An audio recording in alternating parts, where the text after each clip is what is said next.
শুরু করছি মহান আল্লাহর নামে, যিনি পরম করুণাময় ও অসীম দয়ালু। সূরা গাশিয়া, মক্কাবতীর্ণ, আয়াত ২৬, রুকু ১। তোমার কাছে তো কিয়ামতের সংবাদ এসেছে। সেদিন অনেকের মুখমণ্ডল নিচু হবে, ক্লিষ্ট, ক্লান্ত। তারা প্রবেশ করবে জ্বলন্ত আগুনে। তাদের গরম পানি ঝর্ণা থেকে পান করানো হবে। তাদের জন্য থাকবে কাঁটাযুক্ত খাদ্য, যা তাদের পুষ্টি করবে না এবং তাদের ক্ষুধা নিবারণ করবে না।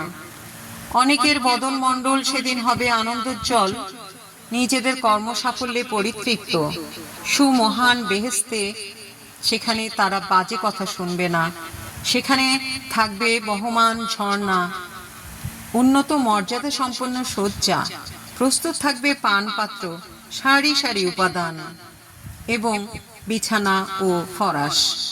এবং তারা লক্ষ্য করে না উষ্ণ কিভাবে সৃষ্টি করা হয়েছে, কিভাবে আকাশ ঊর্ধ্বে স্থাপিত হয়েছে, পর্বতমালা কিভাবে সংস্থাপিত হয়েছে এবং পৃথিবীকে কিভাবে সমতল করা হয়েছে।